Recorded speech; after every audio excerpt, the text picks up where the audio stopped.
दोस्तों, क्या कभी आपने सोचा है कि क्यों कुछ लोगों के पास इतना पैसा होता है कि वो चाह कर भी पूरी जिंदगी उस पैसे को खर्च करे तब भी वो खत्म नहीं हो सकता। वहीं कुछ लोग जिंदगी भर पैसों के लिए स्ट्रगल करते रह जाते हैं। क्यों कुछ लोगों के पास इतनी दौलत होती है मानो वो पैसों का जादू जानते हो, जबकि कुछ लोगों को दो वक्त की रोटी के लिए भी बहुत मेहनत करनी पड़ती है। कैसे कुछ लोग गरीब घर में पैदा होकर भी अमीर बन जाते हैं और कुछ लोग अमीर घरों में पैदा होकर भी एक दिन गरीब हो जाते हैं। ये सारे सवाल आपके मन में भी कभी न कभी एक बार तो जरूर आए होंगे, लेकिन अक्सर हम जवाब ढूंढने के लिए गलत जगह देखते हैं। हम सोचते हैं कि शायद हमारी किस्मत में ही कोई दोष है, इस वजह से हम अमीर नहीं बन पा रहे, या तो मेरी सैलरी ही कम है, या आप में से कुछ लोग सोचते होंगे कि शायद अभी की इलेक्टेड गवर्नमेंट ही सही नहीं है, या शायद अमीर बनने के राज अमीर लोगों के पास ही छुपे हुए होते हैं। आप चाहे अपनी फाइनेंशियल कंडीशन को जस्टिफाई करने के लिए जो कुछ भी सोचते हो, लेकिन अगर आप खुद से एक सच्चाई पूछो कि क्या असल में अमीर बनने का कोई ऐसा राज है भी जो आपसे इस इंटरनेट के युग में छुपाया जा सकता है, या आपके अमीर ना बन पाने का कारण आपके किसी दूसरे रीजन में छुपा हुआ है? असल में ऐसा है ही नहीं, क्योंकि दोस्तों अमीर बनने का राज किसी बाहरी फैक्टर पे नहीं बल्कि केवल और केवल इस बात पे निर्भर करता है कि आप पैसों को लेकर सोचते क्या हैं, पैसों को लेकर आपके बिलीव्स क्या हैं, आपका पैसों के साथ बिहेवियर कैसा है। ये सोच और बिलीव सबसे पहले जन्म लेती है आपके आसपास रह रहे लोगों की पैसों को लेकर बिलीव से।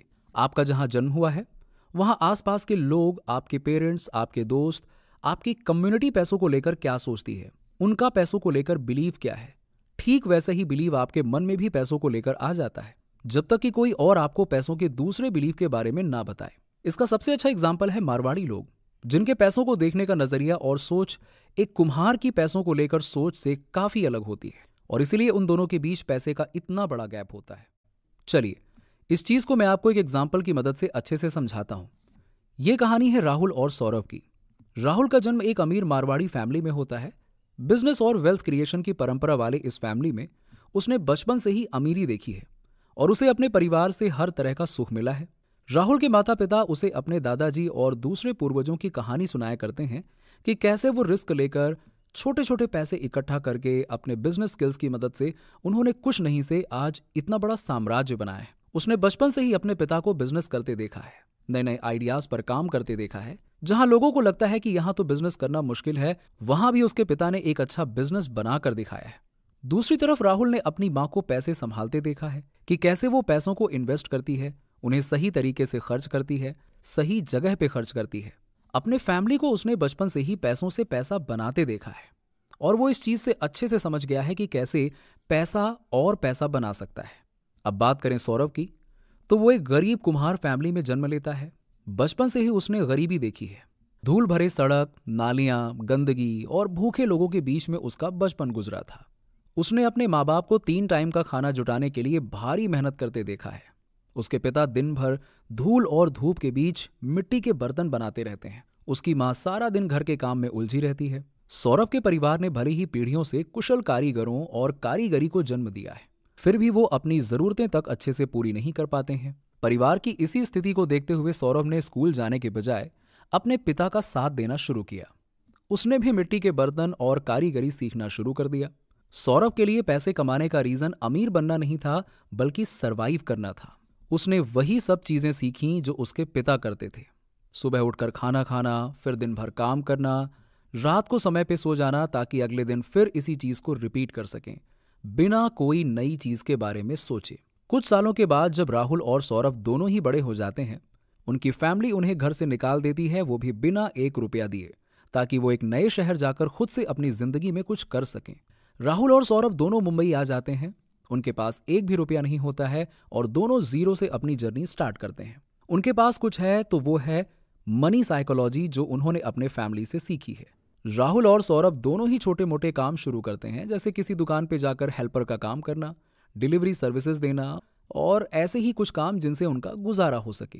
धीरे धीरे करके ऐसे ही राहुल और सौरभ थोड़ा थोड़ा करके पैसे जमा करते हैं और फिर इस पैसे से अपना कुछ बिजनेस करने का सोचते हैं। सौरभ ने अपने परिवार से मिट्टी की कारीगरी करना सीखा था और वो इसीलिए अपने पैसों से एक पॉटर व्हील खरीदता है और फिर उससे मिट्टी के डेकोरेटिव आइटम्स बनाता है, जैसे कि फ्लावर पॉट, गुलदस्ते, मूर्तियां इत्यादि, जिन्हें वो एक फुटपाथ पर बेचता है। लोग अपने घर सजाने के लिए सौरभ से ये मिट्टी के डेकोरेटिव आइटम्स खरीदते हैं, जिससे सौरभ पैसे कमाता है। धीरे धीरे अब वो इतने पैसे कमाने लगता है कि वो आराम से जी सके, पेट भर खाना खा सके और बेसिक जरूरतें पूरा कर सके। सौरभ कभी भी अमीर बनने के बारे में या बहुत ज्यादा पैसे कमाने के बारे में सोचता तक नहीं है, क्योंकि उसने बचपन से सरवाइव करने के लिए ही कमाना सीखा है। उसके मन में बचपन से बनी पैसों की साइकोलॉजी उसे कभी ये विश्वास ही नहीं करने देती है कि अगर वो चाह ले तो वो भी अमीर बन सकता है, क्योंकि उसके पास एक गजब का टैलेंट है। दूसरी तरफ राहुल, जिसके पास कोई स्किल नहीं है, लेकिन उसके मन में बचपन से बनी पैसों की साइकोलॉजी ये कहती है कि वो अमीर बन सकता है। वो एक दिन अमीर जरूर बनेगा, बस उसे पैसों से पैसे बनाने के तरीके ढूंढने होंगे। एक दिन राहुल सौरभ की दुकान के पास से गुजर रहा होता है और वो देखता है कि काफी लोग उसके मिट्टी के बने डेकोरेटिव आइटम्स खरीद रहे हैं। यहां से उसे एक अच्छा आइडिया आता है। नए नए चीज सीखते रहने की आदत की वजह से राहुल ने ई कॉमर्स के बारे में सुना था कि कैसे कोई सामान अमेजॉन, फ्लिपकार्ट जैसी जगहों पर बेचा जा सकता है, जिससे पूरी दुनिया कस्टमर बन सकती है और कैसे इससे खूब पैसे बनाए जा सकते हैं। ई कॉमर्स बिजनेस को अच्छे से सीखने के लिए वो एक आदमी के पास जाता है जो ई कॉमर्स बिजनेस किया करता था। राहुल उसे पैसा देता है ताकि वो आदमी उसे ई कॉमर्स बिजनेस के बारे में डिटेल में सिखा सके। पैसे लेने के बाद वो इंसान राहुल को एक अच्छा प्रोडक्ट, अच्छी पैकेजिंग और मार्केटिंग स्किल्स के बारे में सिखाता है। ये सब चीजें सीखकर राहुल एक सेकेंड हैंड लैपटॉप खरीदता है, एक अच्छा कैमरा वाला फोन लेता है और सौरभ की दुकान पे पहुंच जाता है। वो सौरभ से कहता है कि बहुत जल्द वो उससे काफी प्रोडक्ट्स खरीदेगा। फिलहाल वो उसके बनाए गए कुछ आइटम्स की फोटो लेना चाहता है। राहुल अपने ई कॉमर्स स्किल्स का यूज करके ऑनलाइन काफी ऑर्डर्स ले आता है, जहां लोग उससे वो डेकोरेटिव आइटम्स खरीदना चाहते हैं। राहुल सौरभ से जाकर कहता है कि वो उन प्रोडक्ट्स को और ज्यादा बनाए जो कि सबसे ज्यादा बिक रहे हैं। अपने बिजनेस को एक्सपेंड करने के लिए वो शहर के और भी मिट्टी के डेकोरेटिव आइटम्स बनाने वाले कारीगरों से मिलता है। वो उन्हें वो डिजाइन के आइटम बनाने को बोलता है जो उसके ई कॉमर्स में सबसे ज्यादा बिक रहे थे। धीरे धीरे राहुल का ये बिजनेस काफी बड़ा हो जाता है। वो अपनी एक वेबसाइट बना लेता है जहां वो मिट्टी के बने premium home decorating item sale करता है और इससे वो साल के करोड़ों रुपए कमाता है। राहुल के पास कोई स्किल नहीं थी, फिर भी मनी साइकोलॉजी की वजह से वो आज अमीर बन गया, जबकि सौरभ, जिसके पास इतना अच्छा टैलेंट था, फिर भी वो अमीर नहीं बन पाया। दोस्तों, ये स्टोरी हमें इतना बताने के लिए काफी है कि कैसे हमारी पैसों की साइकोलॉजी हमारे बचपन की परवरिश, एजुकेशन और सोच से ही बननी शुरू हो जाती है। आगे चलकर यही साइकोलॉजी डिसाइड करती है कि हम पैसों के बारे में क्या सोचते हैं, हमारा पैसों को लेकर बिहेवियर कैसा है। फिर यही चीज डिसाइड करती है कि हम फाइनेंशियली कितने सक्सेसफुल बनते हैं, हम कभी अमीर बन सकते हैं या नहीं, इत्यादि। आज के इस वीडियो में मैं आपको साइकोलॉजी ऑफ मनी बुक से ऐसे 5 लेसन्स बताने वाला हूं जो आपकी पूरी जिंदगी ही बदल सकते हैं। दोस्तों, मेरे हिसाब से ये किताब पैसों पर लिखी गई बेस्ट बुक है जिसे आपको एक बार तो जरूर पढ़ना चाहिए। मैंने डिस्क्रिप्शन में इस बुक का बाइंग लिंक दे रखा है जहां से आप इसे सबसे कम दाम पे खरीद सकते हैं। फिलहाल इस वीडियो में हम बात करेंगे इस बुक के वो 5 सबसे इंपॉर्टेंट लेसन्स के बारे में जो मैंने इस किताब से सीखे हैं। तो चलिए वीडियो में आगे बढ़ते हैं, लेकिन उससे पहले अगर आपने हमारे टेलीग्राम ग्रुप को अभी तक ज्वाइन नहीं किया है तो आज ही डिस्क्रिप्शन में दिए गए ज्वाइनिंग लिंक से ज्वाइन करें, क्योंकि इस चैनल में हम आपको बेसिक फाइनेंस से लेकर स्टॉक सिलेक्शन करना, फंडामेंटल एनालिसिस करना जैसे इंपॉर्टेंट स्किल्स सिखाते हैं जो आपको हाई ग्रोथ पोर्टफोलियो बनाने और अमीर बनने में मदद करेगा। तो आज ही ज्वाइन करें। तो चलिए अब आगे बढ़ते हैं इस वीडियो में और जानते हैं उन 5 लेसन्स को। लेसन नंबर 1, पे द प्राइस। दोस्तों, मान लीजिए कि आपको एक फोन खरीदना है और इसीलिए आप अपने पास के स्टोर पे एक नया फोन खरीदने जाते हैं। दुकानदार आपको एक काफी अच्छा महंगा फोन दिखाता है और वो फोन आपको काफी पसंद आता है। आप उस फोन को अपने हाथ में पकड़ते हैं और बाहर की ओर देखते हैं। दुकान का दरवाजा खुला है और दुकान संभालने के लिए बस एक ही आदमी है। ये देखकर आपके दिमाग में थॉट्स आने लगते हैं कि या तो आप ये फोन लेकर भाग जाएं या इस फोन की जो भी कीमत है उसे आप पे करके आराम से चले जाएं।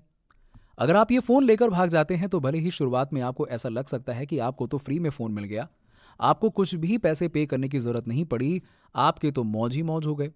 लेकिन असल में अभी आपको इस बात का अंदाजा भी नहीं है कि इस चीज से आपको क्या क्या परेशानी होने वाली है। उस फोन को यूज करते रहने से कुछ दिनों बाद ही आपको एहसास होगा कि पुलिस आपके पीछे पड़ी हुई है। वो आपके सभी जानने वाले लोगों से जाकर आपके बारे में पूछ रही है। उनके पास आपका एक फोटो है जो उन्हें उस फोन वाली दुकान के सीसीटीवी वीडियो से मिला है। पुलिस से छिपने के लिए आप यहां वहां भागते रहते हैं। आप परेशान रहते हैं कि कब आप पकड़े जाएंगे, और होता भी ठीक ऐसा ही है।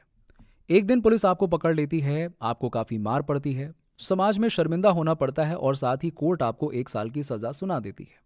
अब सोचिए, अगर आप उस दिन दुकान से फोन लेकर भागे ना होते, बल्कि आप जो भी उस फोन की कीमत है उसे पे कर देते, तो आपको आज कोई दिक्कत ही नहीं होती। अक्सर हम सभी लोग जिंदगी में आसान रास्ता चुनना पसंद करते हैं। हम मेहनत ही नहीं करना चाहते हैं, अपने पैसों को लेकर कोई रिस्क नहीं लेना चाहते हैं, अपना कंफर्ट जोन नहीं छोड़ना चाहते हैं और इसीलिए हमें बाद में इसका प्राइस पे करना होता है। एग्जाम्पल के लिए अगर आप एनवीडिया के इस शेयर प्राइस को देखें तो आप ये देख सकते हैं कि एनवीडिया का शेयर अपने 2015 के $5 की प्राइस से लेकर 2024 की $788 की प्राइस जर्नी के बीच में कई बार काफी ज्यादा नीचे गिरा। अगर आप इस कंपनी में इन्वेस्टेड होते तो आपको रिस्क टॉलरेंस का प्राइस पे करना पड़ता। अगर आप कोई बिजनेस करते तो आपको उसके लिए उसमें लगने वाली मेहनत, रिस्क और लीडरशिप का प्राइस पे करना पड़ता।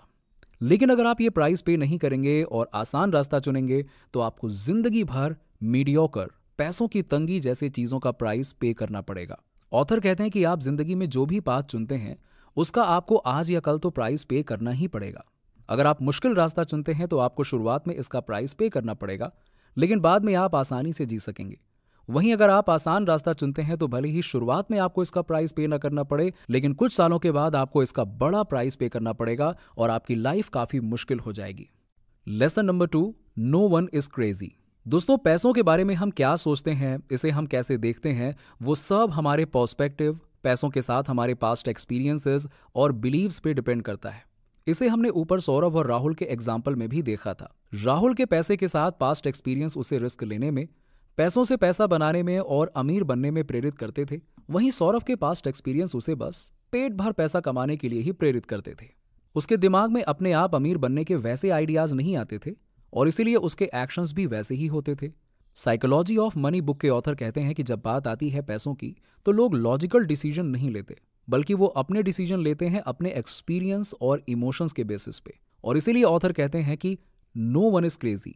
हम सब पैसों को वैसे ही देखते हैं, वैसे ही एक्शंस लेते हैं जैसा कि हमारे दिमाग में पैसों को लेकर साइकोलॉजी बनी हुई है। यूएस में लोअर मिडिल क्लास के लोग लगभग $400 हर साल लॉटरी खरीदने में खर्च करते हैं, क्योंकि भले ही इसमें जीतने की संभावना बहुत ही कम हो, लेकिन फिर भी ये उन्हें एकमात्र उम्मीद दिखाती है कि अगर उन्हें कोई चीज अमीर बना सकती है तो वो है lottery. Lesson number 3, the power of compounding. दोस्तों, पावर ऑफ कंपाउंडिंग के बारे में तो मैंने आपको पहले भी काफी बार बताया है। साइकोलॉजी ऑफ मनी बुक के ऑथर भी कहते हैं कि आपको जल्द से जल्द पैसे इन्वेस्ट करना शुरू कर देना चाहिए। भले ही आप स्टॉक्स में इन्वेस्ट करें, किसी एसेट में इन्वेस्ट करें या कहीं भी ऐसी जगह जहां आपको अच्छे रिटर्न्स मिलते हैं, साथ ही आपको उसमें लंबे समय तक इन्वेस्टेड रह के कंपाउंडिंग के मैजिक को अपना काम करने देना चाहिए। कंपाउंडिंग वो मैजिक है जो आपके वेल्थ को एक्सपोनेंशियली ग्रो कर सकता है। यही वो मैजिक है जिसने इतने अमीर लोगों को जन्म दिया। वॉरेन बुफे, जिन्होंने ऑन एवरेज अपने इन्वेस्टमेंट पर 21% ही रिटर्न कमाए हैं। वहीं जिम सिमंस, जिन्होंने ऑन एवरेज 66% का पर ईयर रिटर्न कमाया है। वॉरेन बुफे, जिन्होंने ऑन एवरेज अपने इन्वेस्टमेंट पर 21% ही रिटर्न कमाए हैं, वो आज जिम सिमंस, जिन्होंने ऑन एवरेज 66% का पर ईयर रिटर्न कमाया है, उनसे कहीं ज्यादा अमीर हैं। वॉरेन बुफे की नेटवर्थ $104 बिलियन है, जबकि जिम सिमोंस की नेटवर्थ केवल 28 बिलियन ही है। ऐसा इसलिए क्योंकि वॉरेन बुफे ने काफी कम उम्र से ही इन्वेस्टिंग स्टार्ट कर दिया था, जिससे कि उन्हें कंपाउंडिंग के पावर का फायदा मिला और उनकी नेटवर्थ कम रिटर्न पाने के बावजूद भी जिम सिमोंस से ज्यादा हो गई। इसलिए आपको भी अगर अपनी वेल्थ को मैजिकली बढ़ते देखना है तो जल्दी से जल्दी इन्वेस्टमेंट स्टार्ट कर दीजिए। Lesson number 4, know the enough. दोस्तों, मान लीजिए कि आप आज से ही काफी मेहनत करना शुरू करते हैं। आप दिन रात काम करते हैं ताकि आप एक दिन अमीर बन जाएं और फिर मजे से अपनी जिंदगी जिएं। काफी सालों के मेहनत के बाद आप एक अच्छा खासा बिजनेस सेटअप कर लेते हैं जो कि आपको काफी पैसे लाकर देता है। आपको लगता है कि आपने काफी पैसे कमा लिए हैं और इसीलिए अब आप एक कार खरीदते हैं ताकि आप उन पैसों का इस्तेमाल कर सकें। लेकिन जब आप उस कार को चलाकर एक पार्टी में जाते हैं जहां आपके जैसे और आपसे ज्यादा अमीर लोग आए हुए हैं, आप अपने गाड़ी को सेंटर में पार्क करते हैं ताकि लोगों की नजर उस पर पड़े और आपकी तारीफ हो। लेकिन जब आप पार्टी में जाते हैं तो आप पाते हैं कि वो लोग तो साइड में खड़ी दूसरी कार के बारे में बात कर रहे हैं जो आपके कार से कहीं ज्यादा महंगी है। आपको निराशा महसूस होती है और इसीलिए आप फिर से दिन रात मेहनत करना शुरू कर देते हैं ताकि आप और अमीर बन सकें और वो कार खरीद सकें जिसकी तारीफ हो रही थी। एक दिन वो कार भी आप खरीद लेते हैं, लेकिन फिर आपको एक दूसरी पार्टी में एक और भी ज्यादा महंगी कार दिखती है। अपने दोस्तों के पास और भी ज्यादा महंगे घर दिखाई देते हैं और इसीलिए आप हमेशा चेस करते रह जाते हैं। एक दिन जब आप भागना बंद करके रुक कर देखते हैं तो आप पाते हैं कि आपकी लगभग सारी जिंदगी ही निकल गई है। आपने पैसे तो बहुत कमा लिए हैं, लेकिन फिर भी अच्छे से जिंदगी का मजा नहीं ले पाए।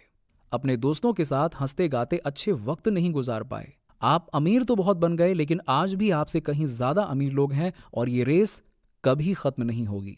ऑथर कहते हैं कि हमें ये बहुत पहले ही क्लियर कर लेना चाहिए कि आखिरकार हमें कितने पैसे चाहिए एक फाइनेंशियली फ्री लाइफ जीने के लिए। हमें ये रूल हमेशा याद रखना चाहिए, नो योर इनफ। तो उम्मीद है कि आपको इस वीडियो से वैल्यू मिली होगी। अगर आपको अभी भी कुछ संदेह है तो आप कमेंट में पूछ सकते हैं। वीडियो पसंद आया हो तो लाइक करें, अपने दोस्तों और रिश्तेदारों के साथ भी शेयर करें, और हमें अपना सपोर्ट दिखाने के लिए कंपाउंडिंग माइंडसेट को सब्सक्राइब कर बेल आइकन को जरूर दबाएं। चलिए मिलते हैं आपसे अगले वीडियो में। यहां तक रुकने के लिए आपका सच्चे मन से बहुत बहुत धन्यवाद। जय हिंद।